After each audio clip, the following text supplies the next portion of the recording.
Bonsoir et bienvenue sur Histoire du soir. Je suis Thomas et ce soir, nous découvrirons l'histoire fascinante d'Héra, la majestueuse reine des dieux. Plongée dans le récit de cette déesse puissante qui transforma ses épreuves en sagesse et devint la protectrice éternelle du mariage et de l'harmonie familiale. Si cette épopée divine vous accompagne vers des rêves sereins, pensez à laisser un like pour soutenir la chaîne. Et dites-moi en commentaire quelle légende vous aimeriez entendre lors de mes prochaines vidéos. Installez-vous douillettement et laissez-vous emporter par cette odyssée mythologique. Dans les temps anciens, quand le monde était encore jeune et que les dieux façonnaient le destin des mortels, naquit une déesse d'une beauté et d'une majesté incomparables. Son nom était Héra, fille de Cronos et de Rhéa, sœur et épouse de Zeus, le roi des dieux.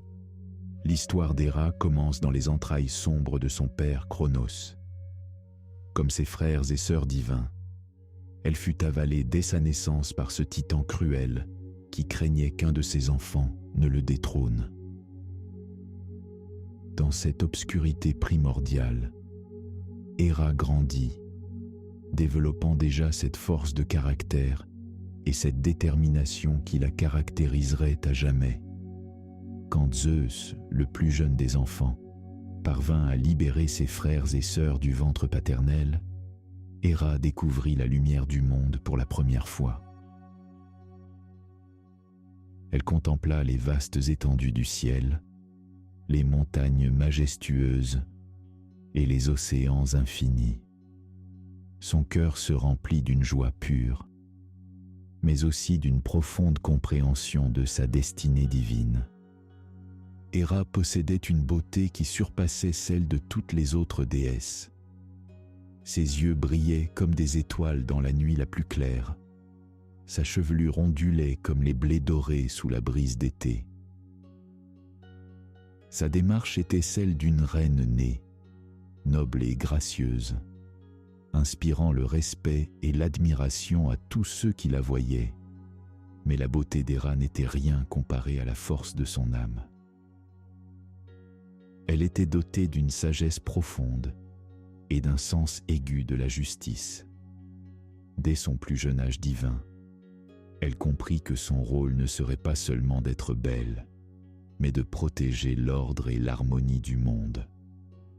Zeus, son frère, fut immédiatement captivé par sa beauté et sa noblesse d'esprit. Il la courtisa avec toute l'ardeur d'un dieu amoureux, lui offrant les plus beaux présents que l'univers pouvait offrir. Des étoiles nouvelles nées pour illuminer ses nuits, des fleurs qui ne fanaient jamais pour orner ses cheveux, des chants d'oiseaux célestes pour bercer ses rêves. Héra, touchée par cette dévotion sincère, finit par accepter l'amour de Zeus. Leur union fut célébrée dans tout l'Olympe avec une magnificence jamais égalée. Les dieux et les déesses se rassemblèrent, les muses chantèrent des hymnes d'une beauté surnaturelle, et la nature entière sembla se réjouir de cette alliance sacrée. Le mariage d'Héra et Zeus symbolisait bien plus qu'une union amoureuse. Il représentait l'alliance entre la force et la sagesse, entre le pouvoir et la justice. Héra devint ainsi la reine des dieux, protectrice du mariage et gardienne des liens sacrés qui unissent les êtres. Dans les premiers temps de leur mariage, Héra et Zeus vécurent dans une harmonie parfaite. Ils régnaient ensemble sur l'Olympe, partageant leurs décisions et leurs responsabilités divines. Héra conseillait Zeus avec sa sagesse naturelle, tempérant parfois ses ardeurs par sa réflexion profonde. La déesse prit sous sa protection toutes les femmes qui se mariaient. Elle bénissait leurs unions, veillait sur leur bonheur conjugal et protégeait leur foyer. Son influence s'étendait sur tous les aspects de la vie familiale. de la conception des enfants à l'éducation des plus jeunes. Héra établit sa résidence principale dans un palais magnifique au sommet de l'Olympe. Ce palais, d'une architecture divine, était entouré de jardins où poussaient les plus belles fleurs de tous les mondes. Des sources cristallines y coulaient en permanence, créant une mélodie apaisante qui berçait les pensées de la déesse. Ses appartements étaient ornés d'or et de pierres précieuses qui captaient et réfléchissaient la lumière divine.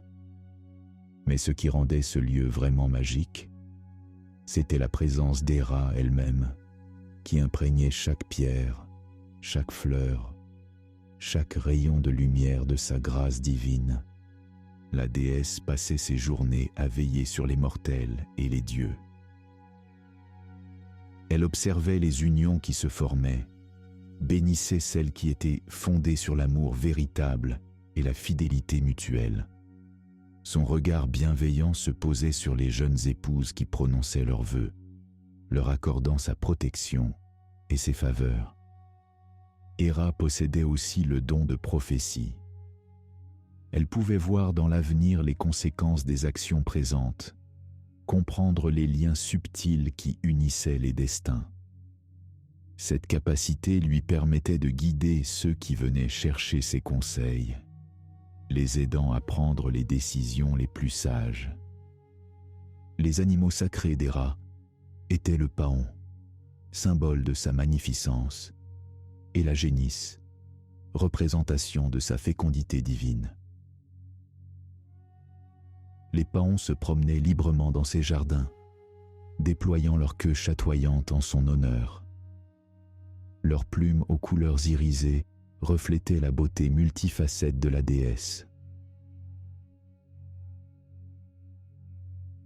La vie d'Héra prit une tournure plus complexe quand Zeus commença à porter son attention sur d'autres femmes.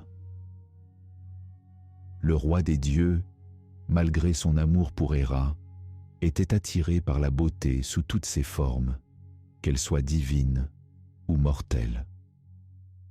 Cette nature volage causa à Héra une profonde souffrance, non pas tant par jalousie mesquine, mais par le sentiment que l'ordre sacré du mariage était bafoué. Héra découvrit la première infidélité de Zeus avec Métis, la titanide de la sagesse. Cette révélation fut comme un coup de tonnerre dans son cœur divin. Elle qui avait consacré son existence à protéger la sainteté du mariage, voyait son propre époux en violer les principes les plus sacrés. La déesse ne se laissa pas abattre par cette découverte. Au contraire, elle puisa dans cette épreuve une force nouvelle, une détermination encore plus ferme de faire respecter les valeurs qu'elle chérissait. Elle comprit que son rôle dépassait celui d'une simple épouse. Elle était la gardienne de l'ordre matrimonial pour tous les êtres. Quand Zeus s'éprit de Leto, une titanide d'une grande beauté, Héra montra pour la première fois l'étendue de son pouvoir. Elle interdit à la terre entière d'accueillir Leto qui portait les enfants de Zeus. Aucune terre, aucune île ne devait offrir refuge à cette rivale. Seul Délos, une île flottante, échappa finalement à cette interdiction. Cette histoire nous enseigne que même les dieux connaissent la souffrance et doivent apprendre à transformer leur douleur en sagesse. Héra aurait pu sombrer dans l'amertume, mais elle choisit de canaliser ses émotions vers la protection de ce qui lui tenait à cœur. L'épisode avec Io, une prêtresse d'Héra transformée en génisse par Zeus pour la protéger de la colère de sa femme, révéla une autre facette de la déesse. Héra plaça Argos, le géant aux cent-yeux, pour surveiller la génisse. Quand Hermès tua Argos sur ordre de Zeus, Héra honora la mémoire de son fidèle serviteur en plaçant ses yeux sur les plumes du paon, son oiseau sacré. Ce geste montre la noblesse d'Héra face à l'adversité. Elle transforme la mort de son protecteur en beauté éternelle, créant l'un des plus beaux spectacles de la nature.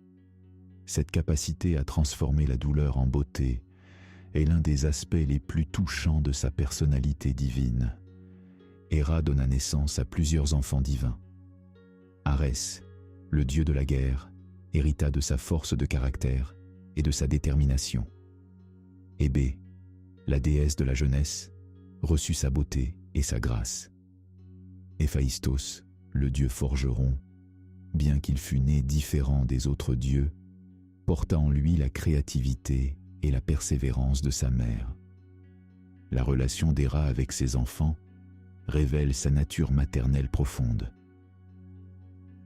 Elle les aima inconditionnellement, même quand ils ne correspondaient pas aux attentes divines traditionnelles.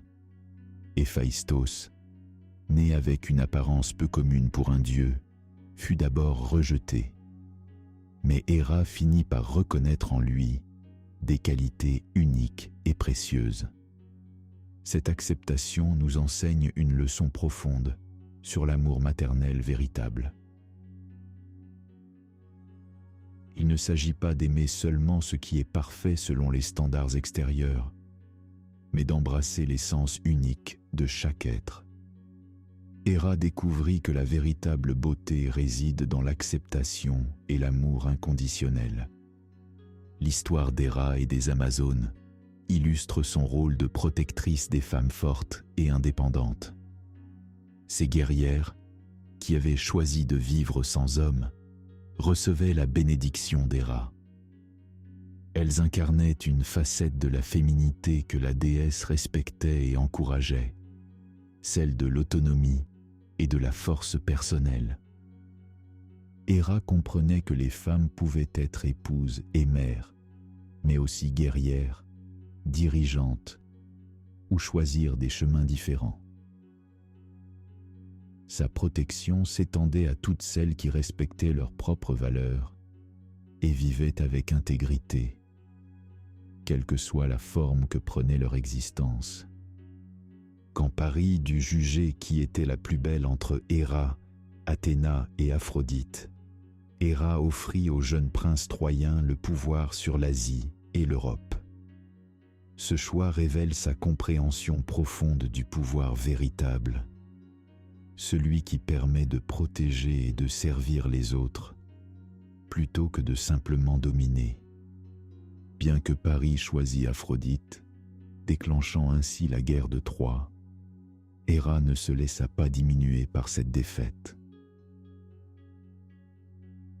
Elle continua à défendre ses valeurs avec la même détermination, prouvant que la vraie noblesse ne dépend pas de la reconnaissance extérieure, mais de la fidélité à ses principes.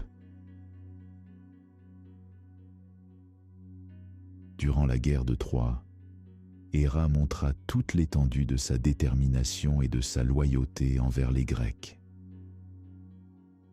Elle qui habituellement préférait les solutions pacifiques, n'hésita pas à s'engager activement dans ce conflit qui lui tenait à cœur. Son soutien aux Grecs n'était pas motivé par la vengeance, mais par un sens profond de la justice. La déesse utilisa sa ruse et sa sagesse pour aider les mortels qu'elle protégeait. Elle séduisit Zeus lui-même pour le distraire des combats, permettant ainsi aux Grecs de remporter des victoires cruciales. Cette stratégie révèle l'intelligence tactique d'Héra et sa capacité à utiliser tous les moyens à sa disposition pour servir une cause juste.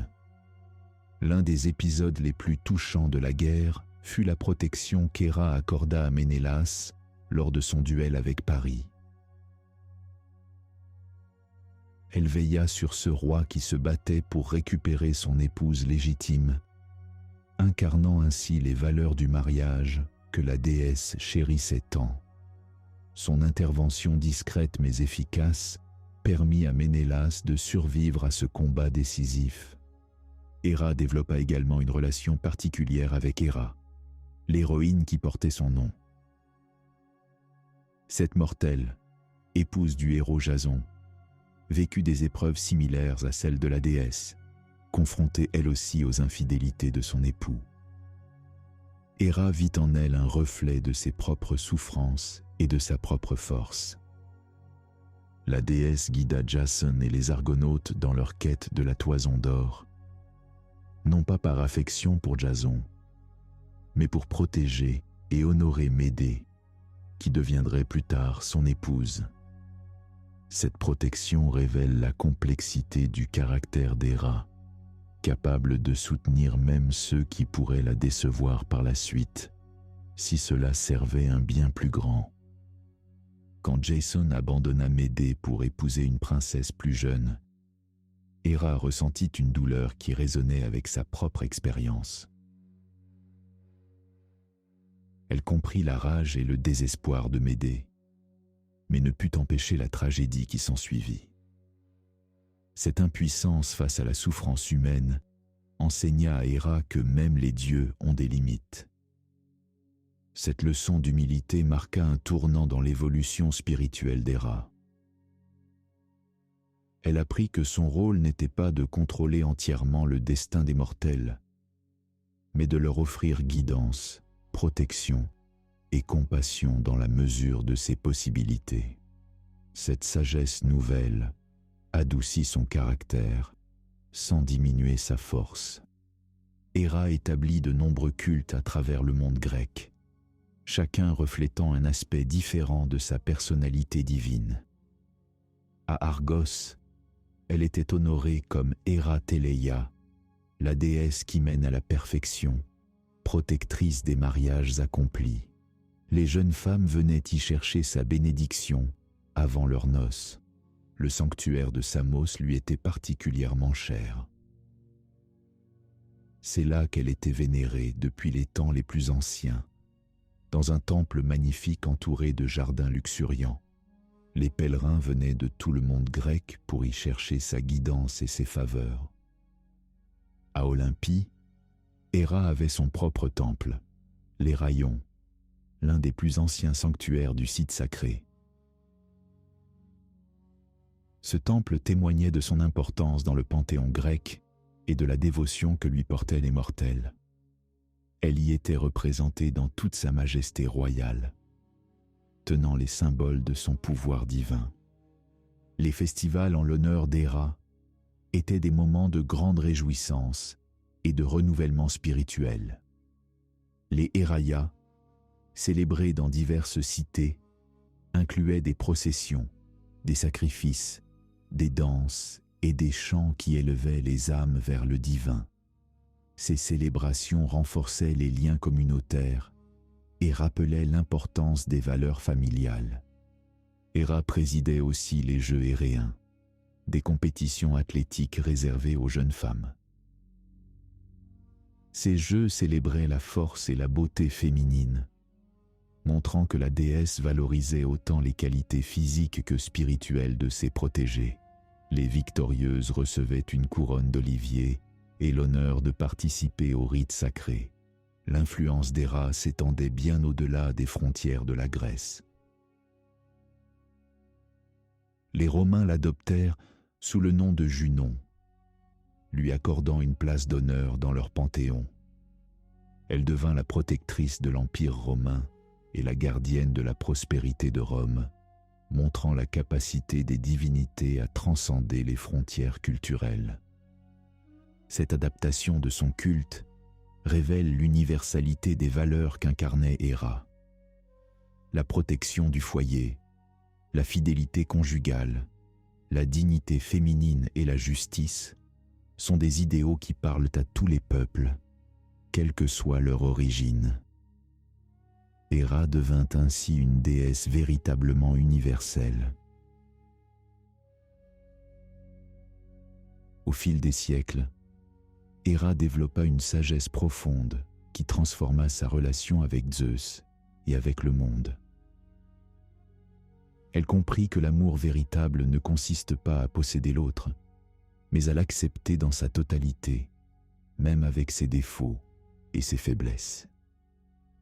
Cette révélation marqua le début d'une nouvelle ère dans leur relation divine.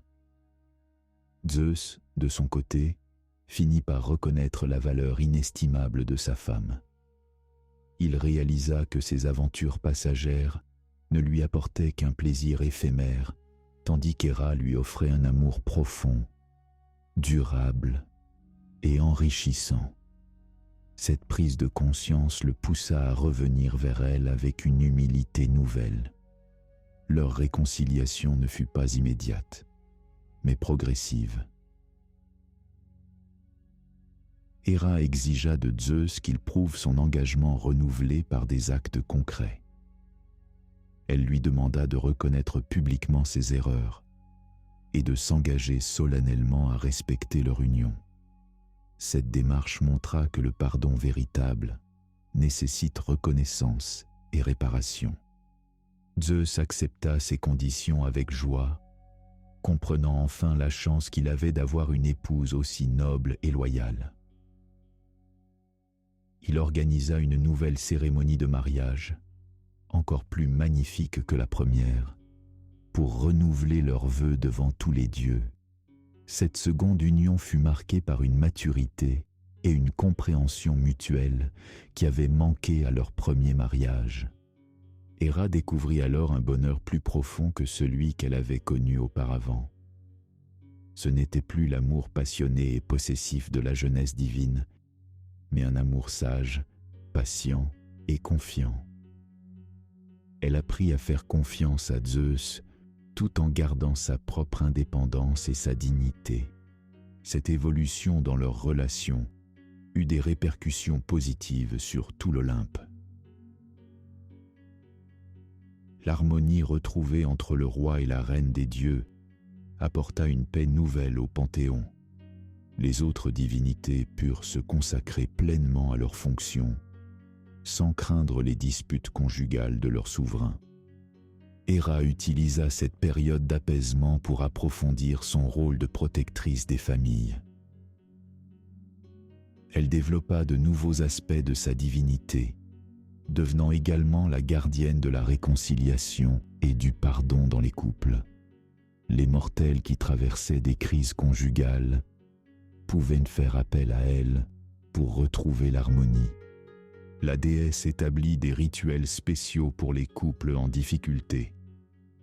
Ces cérémonies, empreintes de sagesse et de compassion, permettaient aux époux de se retrouver et de renouveler leurs engagements. Héra présidait elle-même les plus importantes de ces réconciliations, apportant sa bénédiction divine aux unions restaurées. Son temple principal à Argos devint un lieu de pèlerinage pour tous ceux qui cherchaient à sauver leur mariage. Les couples venaient y prier ensemble, participant à des rituels purificateurs qui les aidaient à dépasser leur rancœur et à redécouvrir leur amour. Beaucoup repartaient transformés par cette expérience spirituelle. Héra développa également un intérêt particulier pour l'éducation des jeunes filles. Elle comprit que pour protéger le mariage, il fallait préparer les futures épouses à comprendre les complexités de la vie conjugale. Elle inspira la création d'écoles où les jeunes femmes apprenaient non seulement les arts domestiques, mais aussi la philosophie de l'amour et du respect mutuel. Ces institutions révolutionnaires pour l'époque formaient des femmes fortes et sages, capables de bâtir des mariages équilibrés et durables. Héra veillait personnellement sur ces écoles, inspirant les enseignantes et bénissant les élèves les plus prometteuses. Son influence éleva le statut de la femme dans la société grecque. La déesse porta aussi son attention sur les veuves et les femmes seules. Elle qui avait connu la solitude pendant les périodes difficiles de son mariage, comprenait leurs souffrances. Elle créa des communautés où ces femmes pouvaient trouver soutien, réconfort et nouvelles opportunités de bonheur. Héra encourageait ces femmes à découvrir leur propre force intérieure et à ne pas dépendre uniquement du mariage pour leur épanouissement. Elle leur enseignait que la complétude vient d'abord de l'harmonie avec soi-même, et que cette paix intérieure est la base de toute relation heureuse. Les arts florissaient sous la protection d'Héra. Elle inspirait les poètes, les sculpteurs et les musiciens, qui célébraient l'amour conjugal et les vertus familiales. Ces hymnes, chantés lors des mariages, avaient le pouvoir d'émouvoir les cœurs les plus endurcis et de rappeler la beauté sacrée de l'union entre deux êtres. Dans ces moments de solitude divine, Héra aimait contempler les étoiles depuis les hauteurs de l'Olympe. Ces instants de méditation lui apportaient une paix profonde et lui permettaient de réfléchir à sa mission divine. Elle voyait dans chaque constellation une histoire d'amour, de courage ou de sacrifice qui l'inspirait dans son rôle de protectrice. La déesse développa une relation particulière avec la lune, qui reflétait les cycles de la vie féminine. Elle comprit que comme l'astre nocturne, les femmes traversaient différentes phases, chacune ayant sa beauté et sa signification propre. Cette compréhension enrichit sa sagesse et sa capacité à guider ses protégés.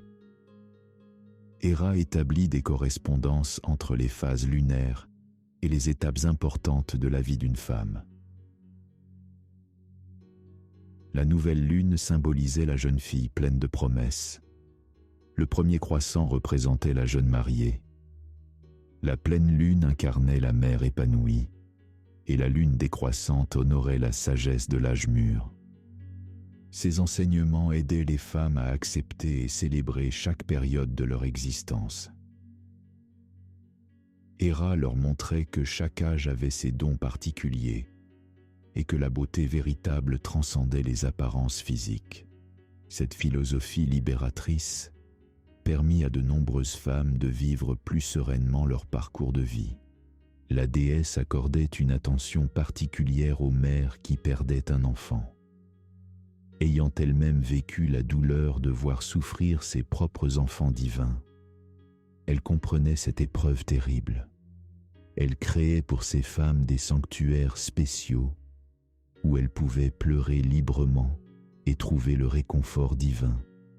Dans ces lieux sacrés, Héra apparaissait parfois sous la forme d'une femme ordinaire, partageant silencieusement la douleur des mères endeuillées. Sa présence discrète mais réelle apportait une consolation mystérieuse qui aidait ces femmes à continuer leur chemin malgré leur chagrin immense. Héra inspira aussi la création de foyers pour les enfants orphelins. Elle ne pouvait supporter l'idée que des petits êtres innocents grandissent sans amour maternel. Ces institutions, dirigées par des prêtresses d'Héra, offraient aux orphelins non seulement un toit et de la nourriture, mais aussi l'affection et l'éducation dont ils avaient besoin. La déesse veillait personnellement sur ses enfants, leur envoyant des rêves réconfortants et guidant leurs pas vers des familles adoptives aimantes quand c'était possible. Son influence transformait ces lieux d'accueil en véritables foyers où régnait la chaleur humaine et l'espoir d'un avenir meilleur. Les festivités en l'honneur d'Héra évoluèrent pour refléter sa sagesse croissante. Aux célébrations traditionnelles s'ajoutèrent des moments de recueillement et de partage, où les femmes pouvaient témoigner de leurs expériences et s'entraider. Ces rassemblements renforçaient les liens entre les générations et créaient un réseau de solidarité féminine. Héra encourageait particulièrement les femmes âgées à partager leur sagesse avec les plus jeunes. Elle comprenait que l'expérience était un trésor qui ne devait pas se perdre et que la transmission des connaissances était essentielle pour le bien-être des futures générations. Ces échanges créaient des liens profonds entre les femmes de tous âges. La déesse développa aussi un intérêt pour les arts de la guérison. elle forma des prêtresses guérisseuses qui soignaient non seulement les corps, mais aussi les âmes blessées. Ces femmes extraordinaires combinaient les remèdes traditionnels avec la compassion divine d'Héra pour apporter un soulagement complet à ceux qui souffraient. Les jardins d'Héra devinrent légendaires pour leurs plantes médicinales. Chaque fleur, chaque herbe possédait des propriétés curatives spécifiques. Et la déesse elle-même enseignait à ses prêtresses comment les utiliser. Ces connaissances, transmises de génération en génération, constituèrent les bases de la médecine traditionnelle. Vers la fin de l'âge classique, Héra était devenue bien plus qu'une déesse du mariage. Elle incarnait la sagesse féminine dans toute sa complexité, la force qui permet de surmonter les épreuves, la compassion qui guérit les blessures de l'âme. Son culte s'était enrichi de nouvelles dimensions qui touchaient tous les aspects de l'existence féminine. Les poètes de cette époque chantaient Héra, non plus seulement comme l'épouse jalouse de Zeus, mais comme la grande mère divine, protectrice de toutes les femmes et gardienne de l'harmonie familiale. Ces hymnes parlaient de transformation, de croissance spirituelle et de l'amour qui transcende les épreuves du temps. Les mystères d'Héra, célébrés dans le plus grand secret, révélaient les aspects les plus profonds de sa divinité. Ces rituels initiatiques étaient réservés aux femmes qui avaient montré une dévotion exceptionnelle et une maturité spirituelle remarquable.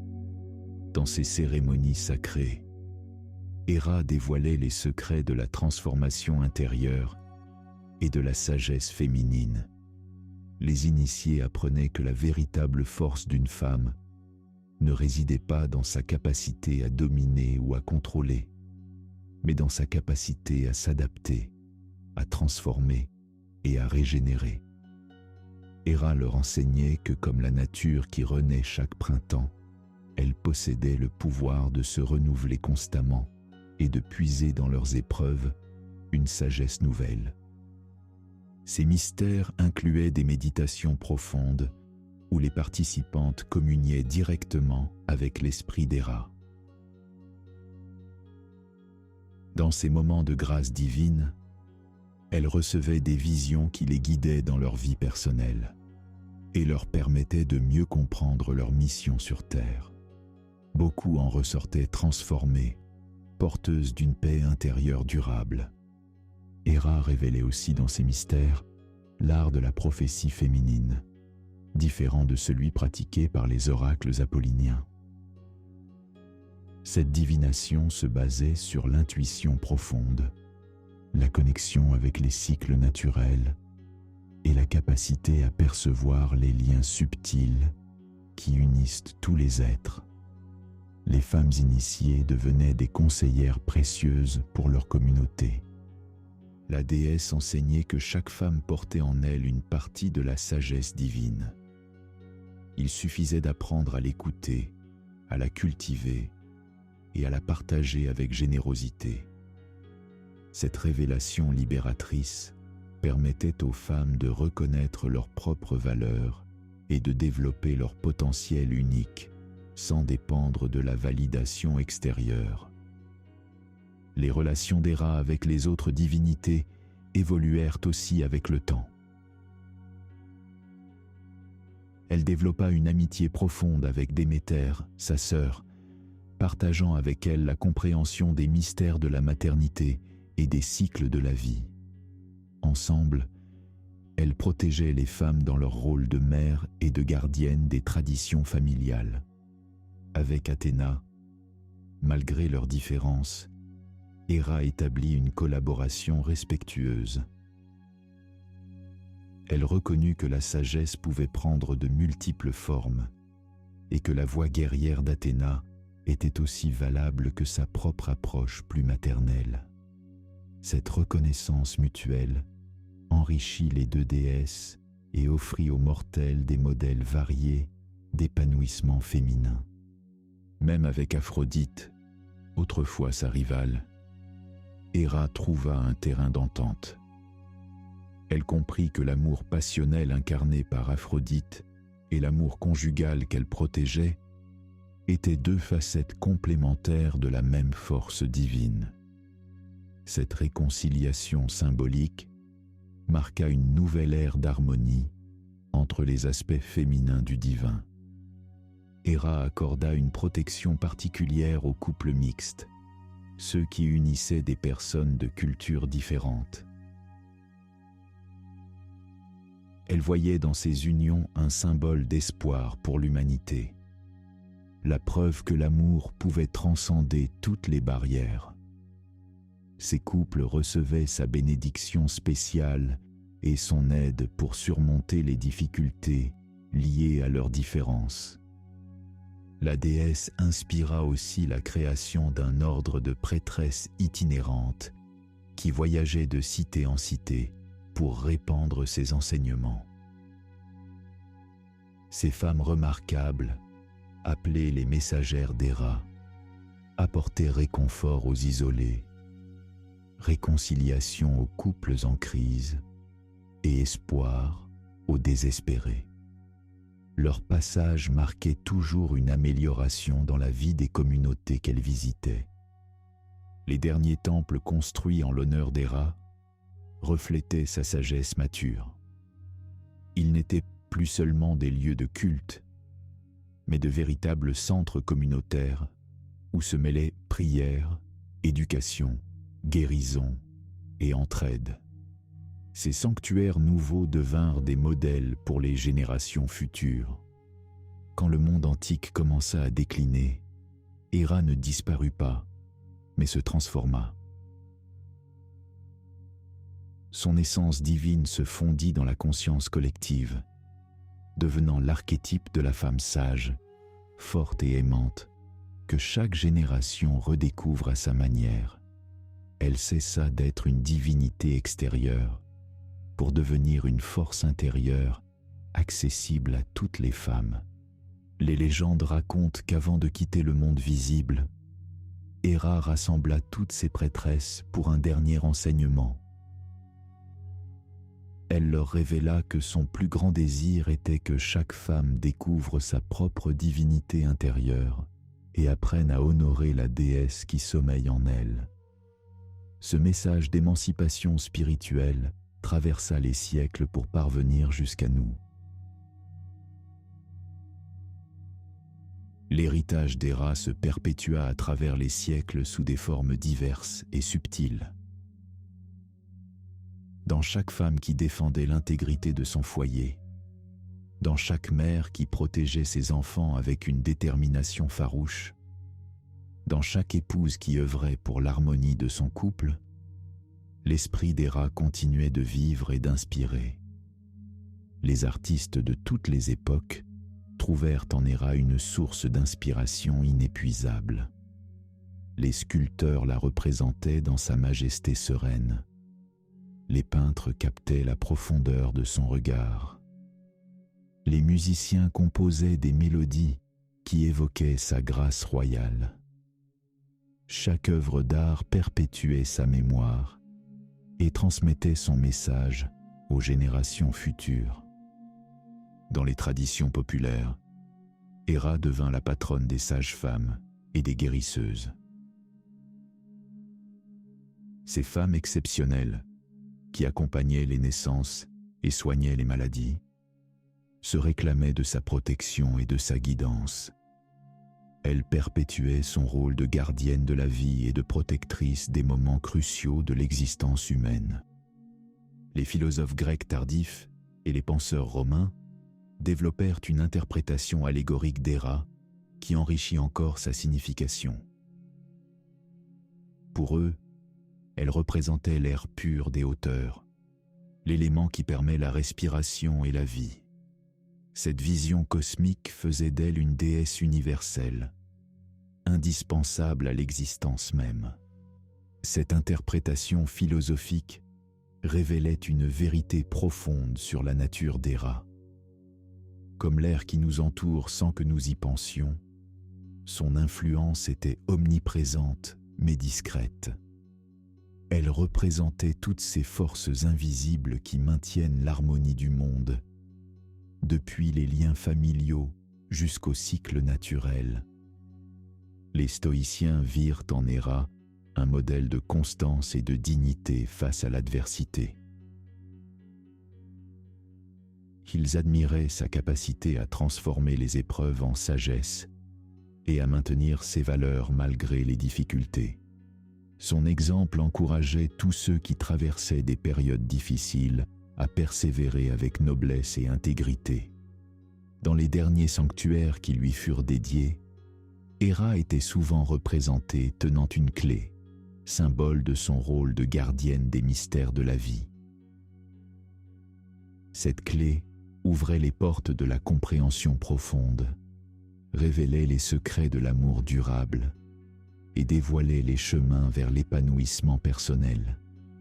Elle était l'emblème de sa sagesse accessible à tous ceux qui la cherchaient sincèrement.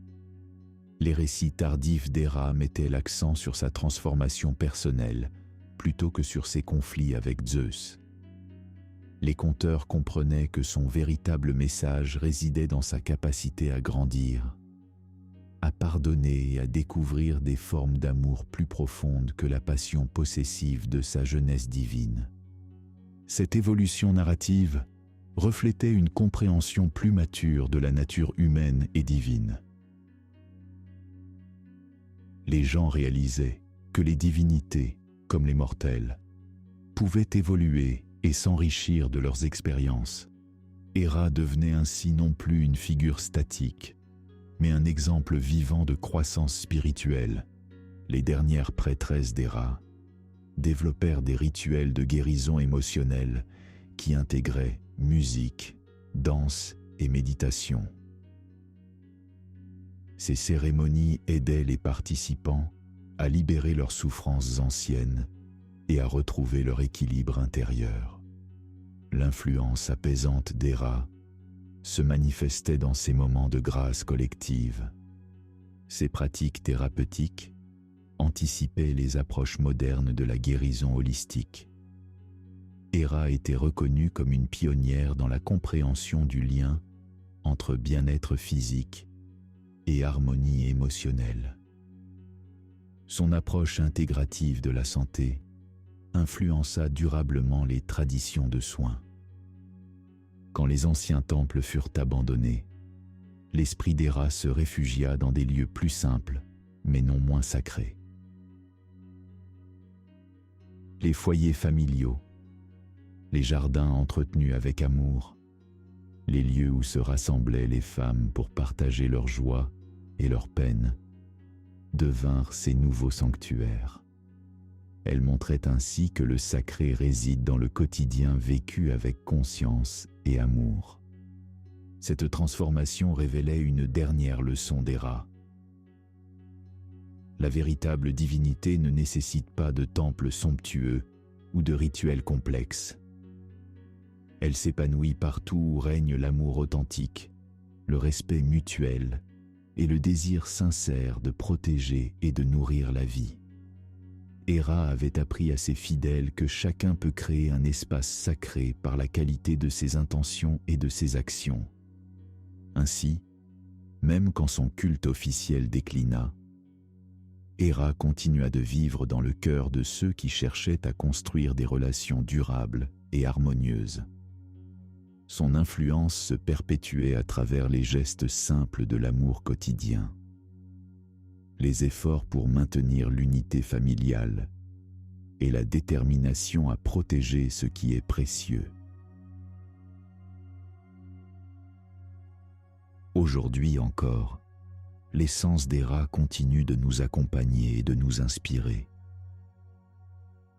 Dans chaque geste d'amour patient, dans chaque effort pour construire une famille harmonieuse, dans chaque acte de protection envers ceux qui nous sont chers, nous honorons sa mémoire et perpétuons son héritage divin. Son histoire nous enseigne que l'amour véritable n'est pas exempt d'épreuves, mais qu'il peut grandir et se purifier à travers elle. Héra nous montre qu'il est possible de transformer la jalousie en compréhension, la colère en force constructive et la souffrance en sagesse. Elle nous rappelle que les relations les plus profondes naissent souvent de la capacité à surmonter ensemble les défis de l'existence. La déesse nous enseigne aussi l'importance de préserver notre dignité personnelle tout en restant ouvert à l'amour. Elle nous montre qu'aimer quelqu'un ne signifie pas perdre son identité ou accepter l'inacceptable. Au contraire, l'amour authentique naît de la rencontre entre deux êtres entiers, chacun respectant et nourrissant l'intégrité de l'autre. Héra nous rappelle que chaque femme porte en elle une force royale, une capacité naturelle à protéger, à nourrir et à transformer. Cette force ne demande qu'à être reconnue, cultivée et exprimée avec sagesse. Elle nous encourage à embrasser pleinement notre pouvoir féminin, non pour dominer, mais pour créer l'harmonie et la beauté dans notre monde. Son parcours illustre magnifiquement la possibilité de transformation personnelle à tout âge de la vie. Même les dieux peuvent évoluer, apprendre de leurs erreurs et découvrir des aspects nouveaux de leur être. Cette leçon nous libère de l'idée que nous sommes figés dans nos patterns et nous encourage à poursuivre notre croissance spirituelle tout au long de notre existence. L'histoire d'Héra nous enseigne enfin que la véritable victoire ne consiste pas à vaincre nos rivaux, mais à transcender nos propres limitations. Elle nous montre qu'en cultivant la compassion, la patience et la sagesse, nous pouvons transformer nos plus grandes difficultés en nos plus beaux trésors spirituels.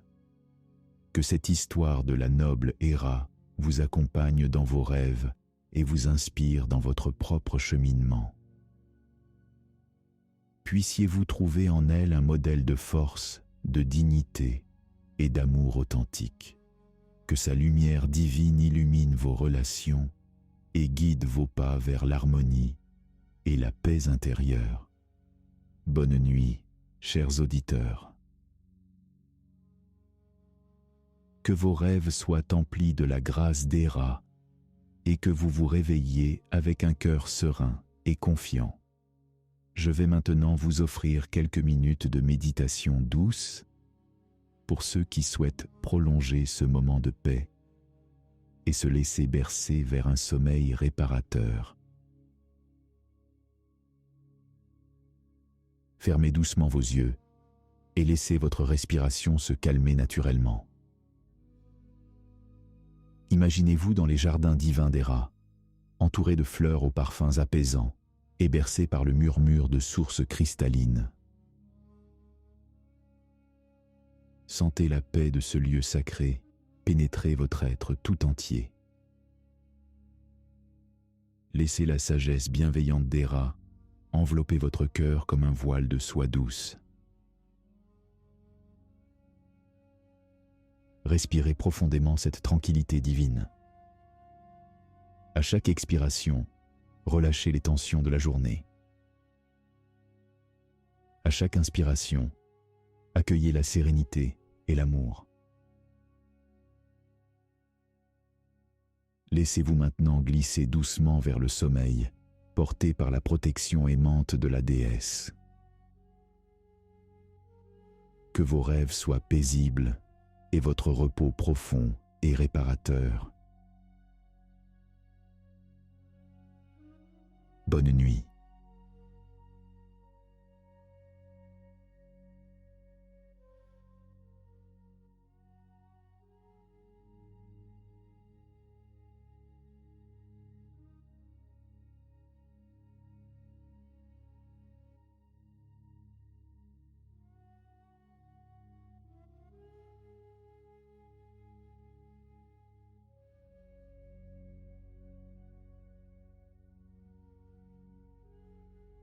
Prenez un moment pour ajuster votre position. Adoptez la position qui vous semble la plus naturelle pour dormir. Sentez le contact de votre corps avec le matelas, la douce pression des draps et des couvertures sur vous. Fermez les yeux, si ce n'est pas déjà fait, et commencez à prendre conscience de votre respiration, sans chercher à la modifier pour l'instant. Simplement en observant son rythme naturel. Laissez votre corps s'installer dans cette position confortable. Sentez le poids de votre corps qui s'enfonce dans le matelas. Chaque partie de vous-même trouvant sa place idéale pour le repos. Prenez maintenant une respiration un peu plus profonde. Inspirez lentement par le nez et expirez doucement par la bouche, comme si vous souffliez sur une bougie sans l'éteindre. À chaque expiration, sentez votre corps qui s'enfonce un peu plus dans le matelas, comme si une douce pesanteur vous enveloppait. Continuez à respirer profondément, à votre rythme. À l'inspiration, accueillez l'air frais qui vous nourrit. À l'expiration, libérez toutes les tensions accumulées durant la journée. Inspirez, expirez, inspirez, expirez. Imaginez que chaque expiration emmène avec elle les préoccupations, les pensées, les émotions qui pourraient vous tenir éveillé, les laissant se dissoudre dans l'air. Prenez conscience de la sensation de l'air qui entre et qui sort de vos narines. Peut-être remarquez-vous sa fraîcheur à l'inspiration et sa tiédeur à l'expiration. Pas besoin de contrôler quoi que ce soit. Laissez simplement votre corps respirer à son rythme naturel, dans un mouvement doux et régulier. Votre respiration est comme une ancre, un point de stabilité auquel revenir si votre esprit s'égare. La respiration, toujours présente, toujours disponible. Un mouvement paisible qui vous accompagne vers le sommeil. Portez maintenant votre attention sur les différentes parties de votre corps, en commençant par le sommet de votre tête. Sentez le contact de votre tête avec l'oreiller. Laissez le poids de votre tête se relâcher complètement. Détendez votre cuir chevelu, votre front, vos tempes. Relâchez tous les petits muscles autour de vos yeux. Laissez vos paupières devenir lourdes et détendues, comme si elles étaient enveloppées d'une douce chaleur. Détendez vos joues, votre nez, vos lèvres, votre mâchoire. Peut-être remarquez-vous que votre visage s'adoucit naturellement, comme si tous les muscles se relâchaient. Portez votre attention sur votre cou, vos épaules. Laissez-les s'alourdir et s'enfoncer dans le matelas. Sentez toute tension se dissoudre à chaque expiration. Descendez vers vos bras, vos avant-bras, vos poignets, vos mains. Imaginez une vague de détente qui parcourt vos bras jusqu'au bout de vos doigts. Sentez chaque doigt se détendre individuellement. Le pouce, l'index, le majeur, l'annulaire, l'auriculaire. Vos mains deviennent lourdes et détendues. Votre poitrine se soulève et s'abaisse au rythme de votre respiration tranquille. Sentez comment l'air circule librement dans vos poumons. Votre ventre se détend. Tous les organes internes se relâchent. Une sensation de calme profond envahit votre centre. Votre dos repose entièrement sur le matelas. Sentez chaque vertèbre se détendre l'une après l'autre, du haut de votre colonne jusqu'au bas du dos. Vos hanches s'alourdissent. Elles s'enfoncent doucement dans le matelas. Toute tension se dissout à chaque expiration. Vos jambes deviennent de plus en plus détendues. Vos cuisses. Ressentez leur poids contre le matelas. Vos genoux. Laissez-les se détendre complètement. Vos mollets. Sentez-les s'alourdir. Vos chevilles. Elles se relâchent doucement. vos pieds, jusqu'au bout de vos orteils. Tout votre corps est maintenant dans un état de détente profonde, lourd et léger à la fois, comme flottant sur un nuage de confort. Maintenant, imaginez que vous êtes enveloppé d'une douce lumière bleu-violette, la couleur du ciel au crépuscule. Cette lumière vous berce doucement. Ressentez cette lumière qui vous entoure, douce et apaisante, comme un cocon de sérénité. À chaque respiration, cette lumière devient plus intense, plus enveloppante. Elle vous procure une sensation de sécurité absolue, de paix profonde. À l'inspiration, vous accueillez cette lumière en vous. À l'expiration, vous vous détendez davantage dans sa chaleur rassurante. Imaginez que vous flottez doucement dans cette lumière, comme si vous étiez porté par un océan calme et bienveillant. Chaque vague vous emmène un peu plus loin vers le sommeil. Vous sentez peut-être votre corps qui devient de plus en plus léger, comme si vous vous dissolviez doucement dans cette lumière apaisante.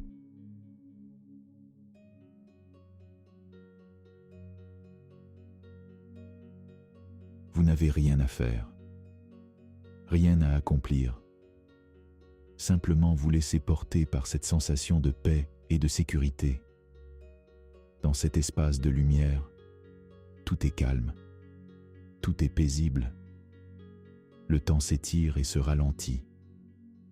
Peut-être commencez-vous à remarquer que vos pensées deviennent plus floues, plus distantes, comme des nuages qui passent dans le ciel sans que vous ayez besoin de vous y attacher. Chaque pensée qui surgit se dissout naturellement dans cette lumière, sans effort, sans résistance. Votre corps est maintenant parfaitement détendu. Votre esprit s'apaise de plus en plus. Vous pouvez laisser votre conscience flotter librement, sans direction, sans intention, simplement être. Si des pensées surgissent, laissez-les passer comme des feuilles emportées par une rivière tranquille. Vous n'avez pas besoin de les suivre ni de les retenir. Votre corps devient de plus en plus lourd, comme s'il s'enfonçait doucement dans le matelas. Une agréable sensation de pesanteur vous enveloppe. Votre respiration devient de plus en plus lente, de plus en plus profonde. Chaque expiration vous emmène un peu plus près du sommeil. Vous êtes exactement là où vous devez être, en sécurité, en paix, prêt à glisser dans un sommeil réparateur. Je vais maintenant me taire progressivement et vous laisser continuer seul ce voyage vers le sommeil. Sachez que votre corps sait parfaitement comment dormir. C'est un processus naturel qui se produira de lui-même. Vous n'avez qu'à lui faire confiance. Si vous êtes encore éveillé dans quelques instants, ce n'est pas grave. Continuez simplement à respirer doucement, à ressentir la détente dans tout votre corps. Le sommeil viendra à son heure. Laissez-vous glisser dans cette douce transition entre l'éveil et le sommeil. Cet espace paisible où tout devient flou et confortable. Bonne nuit.